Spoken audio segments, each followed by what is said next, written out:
तोहर भाई के भेजा के भूजा और करेजा के कचुमर बन जाई। एक कुंवर के बदला हमनी से लेबे चलल। अंजाम तोहरा सामने बा।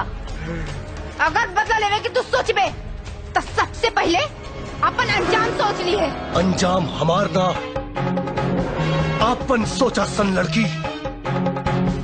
अरे राजवीर दुश्मन के कब्र से निकाल के काटेला तो हम सब तक जिंदा बारू। और अब जिंदा रही लोग काटे पीटे का सपना देखकर छोड़ दा राजा साहब। ना तो बरियारपुर के लोग अब तोहरा सामने गिर गिर रही है ना तो और बोटी बोटी काट के चीर कौआ के हवाले कर दी। का रे इतनी के खून का उबाल तो रखाल के इतना मजबूत के दरस कि हमरे जूता का धूल साफ करे के बजाय तू हमार करेजा पकड़ के झूल गई ले। राजा साहब गरीब मासूम किसान के खून पानी जैसे बहले वाला, बेटा से बाप, सुहागिन से सुहाग, बहन से भाई और किसान से होकर धरती माई छीने वाला राजा साहब अपने जुर्म का दुकान बंद कर ला ना तो तोरे जूता का धूल साफ करे वाला तो के धूल भी चटा सकेला और वो दिन तुम्हारा सारा रास्ता ही तोरे भीतर घुस जाए। ए कुंवर ना गलती ना वरना ईद पर माफ ना तो उन्हीं लोगन के साफ कर दे। अरे साफ के हुई तक तू लोगन के बाद में पता चली। पहले ही पता हराम जाती कि हरामी तो भाई की पत्तार। ए हराम जादा भतार तो हमनी के प्यार बनी रे साला। पहले तो तू राखी बंधवा के हमनी के भाई बन जो नहीं तो तोरा पापी शरीर के इतना टुकड़ा टुकड़ा यही ठिया करब साले कि केहू कफन देवे वाला भी नहीं मिली। लोगन के तकदीर लिखे वाला राजा साहब तोहर तकदीर एगो ट्रैक्टर चलावे वाला लिखी। आज के बाद गांव के कोनो किसान के जमीन में गड्ढा खोदा गयल तो वही गड्ढा के तुहार कब्र बना दे। ये हमार तो से वादा। सोच समझ लिया जिंदगी सलामत चाहिए या मौत।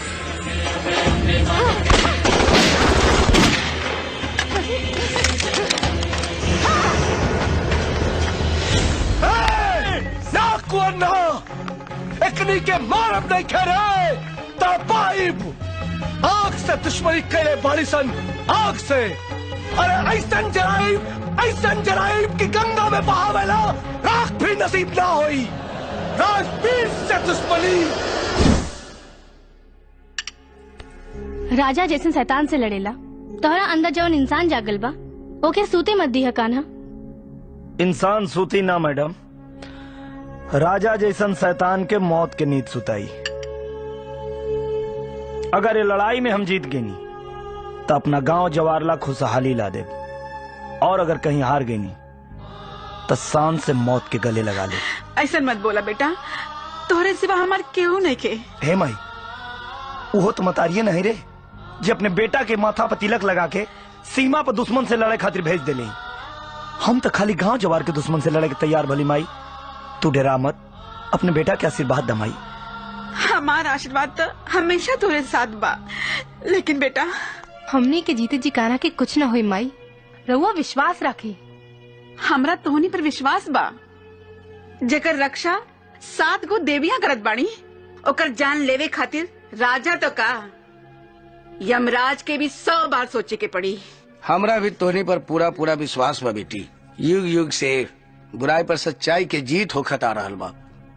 एक बार भी जीत हुई बाबूजी। और अभी जमाना देखी कि तोहार बेटा कान्हा कैसे इतिहास लिखता। जी बेटा। ये हिम्मत साहस और जुनून सिर्फ कान्हा में बा बाबूजी और केहू में नहीं खे। यही से तो हमनी के कान्हा के इतना पसंद करनी सन। बाबूजी ओ दिन रवा सबके अपना बेटा पर नाच हुई जैया हमनी के पसंद दुनिया के पसंद बन जाए। हाँ।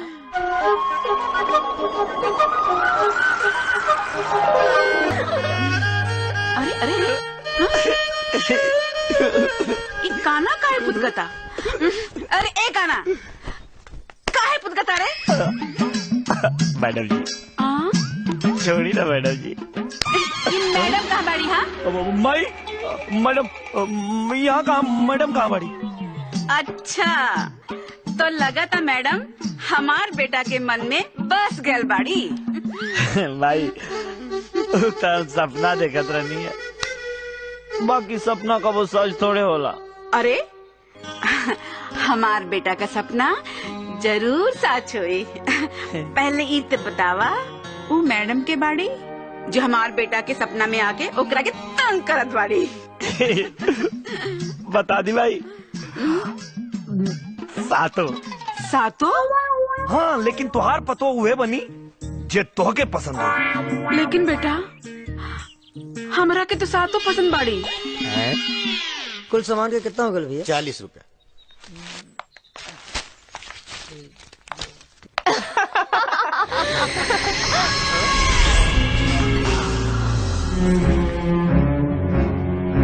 कारे हमार पाखी बेबी से राखी बंधवावे खातिर आइल बाड़े का? राखी ना, ये रूप के रानी और गुलाब जैसन जवानी वाले हसीना के अपन रखेल बना के एकरा संगे रासलीला रचावे के खातिर आयल बानी। साले कोठा के पैदावार रासलीला रचावे के सपना मत देख, वरना हम तोरा छाती में मौत के कीला ठोक दे। साली तोहार सारा रोब रसगुल्ला के रस जैसन गाड़ दे, तब तोरा के पता चली के केकरा में का ठोक दी। चल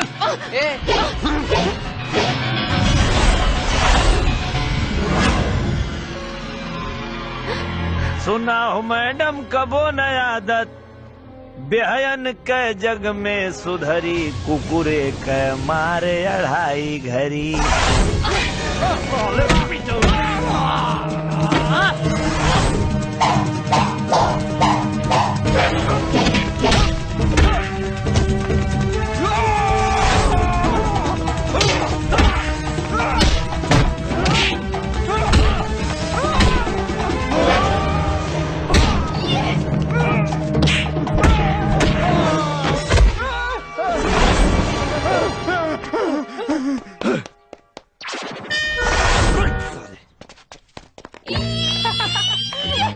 जिया हो जिला जवार के सान, मन तो करता कि तोरा पे कुर्बान कर दिया अपन दिल और जान।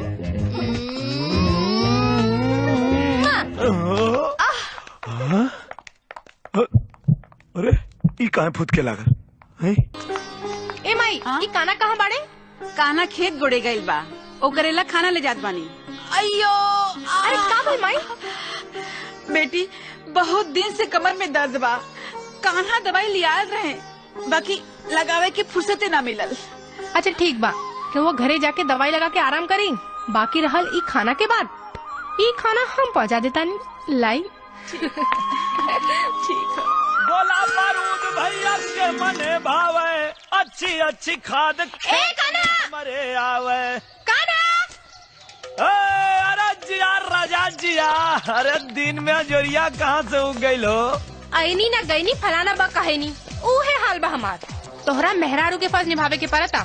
अच्छा हे मैडम देखा, ये फर्ज हमारे पास तू कर्ज समझ के दे दा, और हम तो से वादा करत हैं कि कर्ज हम प्यार के चुका दे। ला बुझाता ढेर भूखा गेल बड़ा, अब तू खाना खा। खेत हम कोड़े। अरे मैडम ना, अरे देखा है? अरे मैडम, अरे बाप रे बाप, अरे पिंडा पराई से ढेर सीधा दिया आई लगे लगी तो से ना कोड़ाई गोल कटा जाए। अरे ना हम कोड़े। अरे छोड़, अब हम ना छोड़ो, अरे ना छोड़ो, अरे छोड़ो।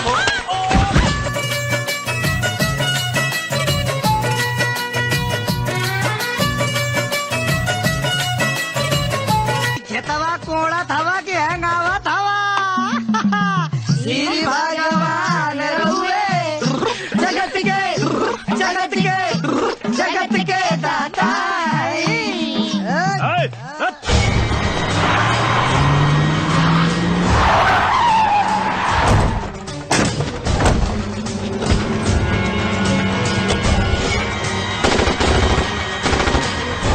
कहाँ छुप गए चूहा? साले बिल में निकल सारे। पूरा गांव के घेर ला सन, क्यों बच कर जा पाए? घेर ला।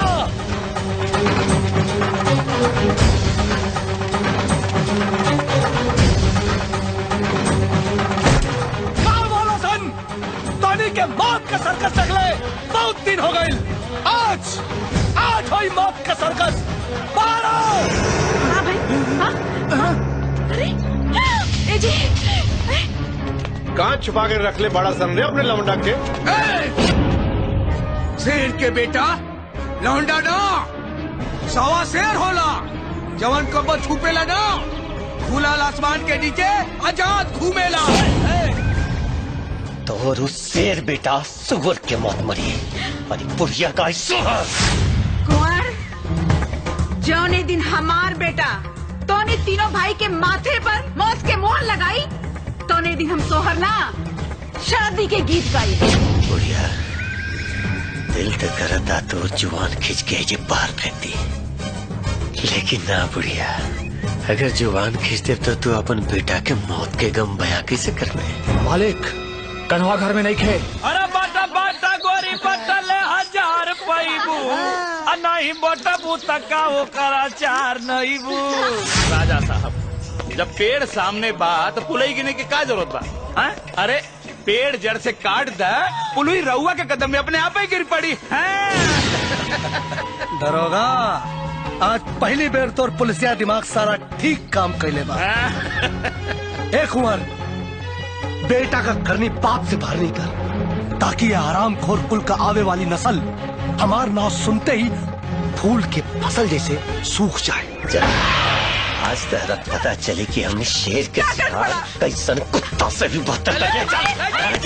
पति आज तोरा के सती बना दी बुढ़िया, जा जाके श्रृंगार कर।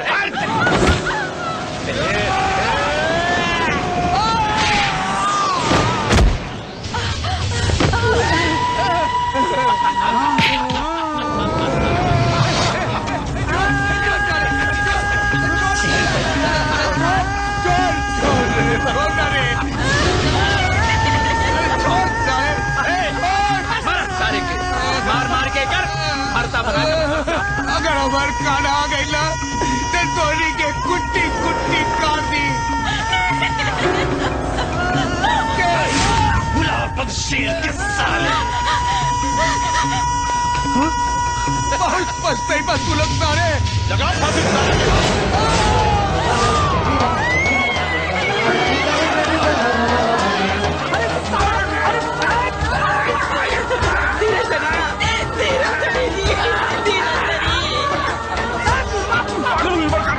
राजवीर के लोग तकदीर और मौत का तस्वीर कहेला, लेकिन तोर बेटा हमार तकदीर बदले कर धमकी देने का अब ओकर सजा तोनी के भुगतई के पड़ी। सर्कस होता कार है?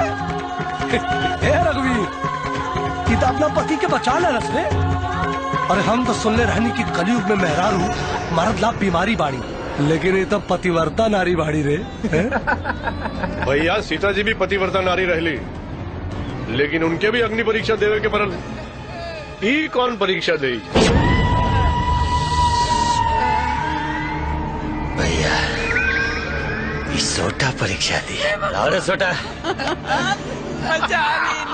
और शेर के पैदा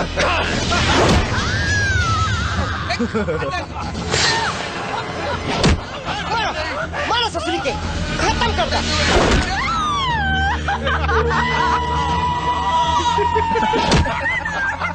बहुत जान है, मार साली के। भाई तो हर जा करा के भाई। अरे ये सारे लोगों के था हमार काना मार मार के धनी की दूध याद करा दी। जब तक हमार जान में जान रही हमने वहाँ की न छोड़ी। तब तक तोरा के तबले तोड़ी बुढ़िया, जबले तोरा बुढ़वा के जान न निकल जाए। एक बार तोड़ कुआर। ताना भैया जल्दी चला ना तो राजा साहब के हाथ में तेरे पाँव दिख के वो फांसी पे लटका दिए। बाबूजी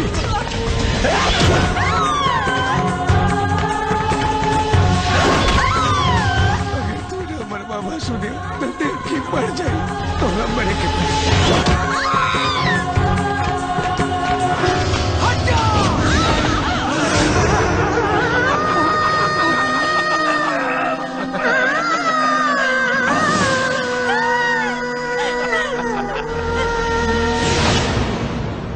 खोल के सुन लगा वालन, आज के बाद हमनी के खिलाफ कोई बगावत करे के सोची भी ना तो हरामी की हालत एक कमीना से भी बदतर होई। सोच लिया। चला लो।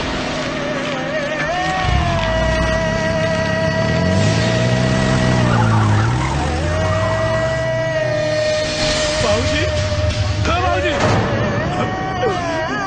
बाबूजी।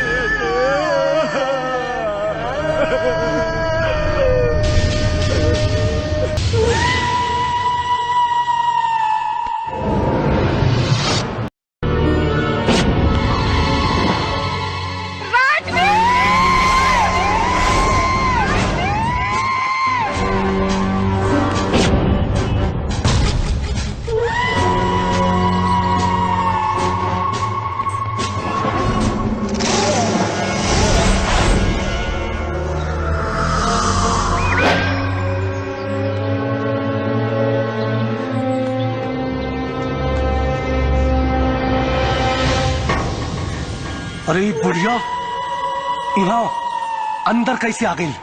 मौत और तूफान केहू के बुलावले से ना, अचानक आवेला, अचानक आवेला।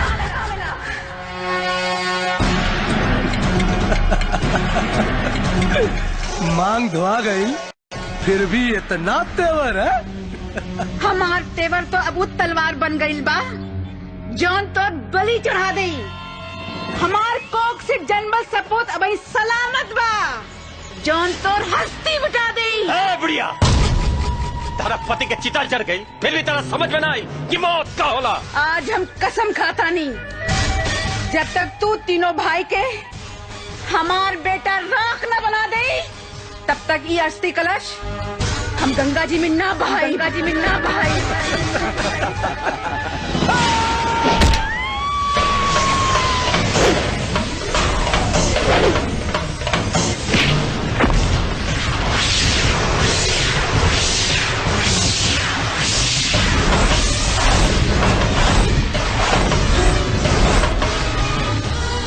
गरीब के खून बहोले बड़े, तोरा खून से सबके नहवाए।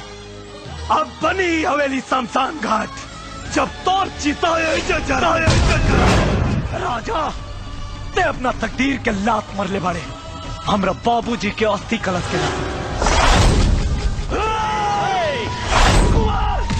हरामी ना कौनो चालाकी मत करी, तहार मैया के खोपड़िया उड़ा दे साले। रघुवीर, इतना मारा संसाला के कि अगर खून के एक एक छींटा से ए बुढ़िया का सफेद साड़ी रंगीन हो जाए। मार राजवीर, मार मार, लेकिन हमारे शरीर से निकले वाला खून के एक एक कतरा से हमारे माई के साड़ी लाल ना हुई, तोरे तकदीर का लकीर मिटा जाई। हमारी चिंता मत कर बेटा। अगर ये असल बेटा होई तो ना तो चुपचाप मार खाई, अगर साला कम असल का होई तब पर हाथ उठाई। बंदूक के नोक पर असल का मसल का फैसला मत कर डरपोक। अगर हिम्मत हो के तो हटा बंदूक, फिर देख हमार बेटा तोर करेजा निकाल के मरुआ न बोल दे तो ये माई के माई ना हर जाई कहिए।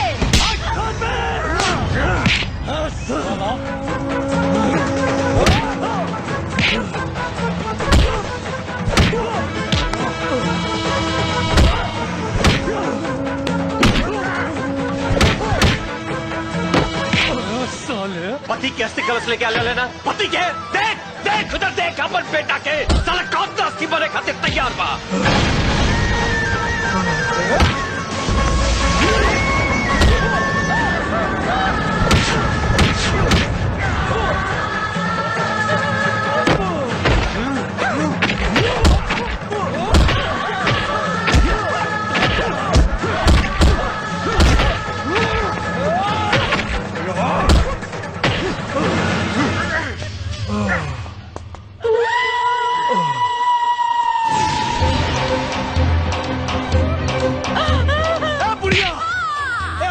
गंगा में विसर्जित कैला से तोरा पति के आत्मा की शांति ना मिली।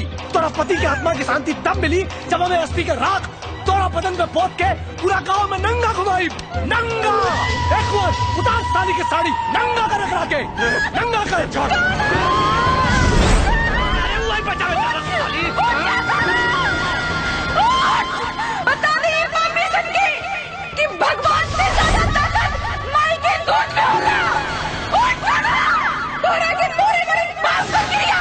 उठ, अगर तू ना उठी तो हम तोरा से माई कहेंगे, छीन ले, माई कहेंगे, छीन ले। उठ जा खड़ा।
लोग के कीड़ा मकोड़ा जैसे काटे वाला राजवीर, अब तो के पता चली कि अपने के मौत का दर्द का होला।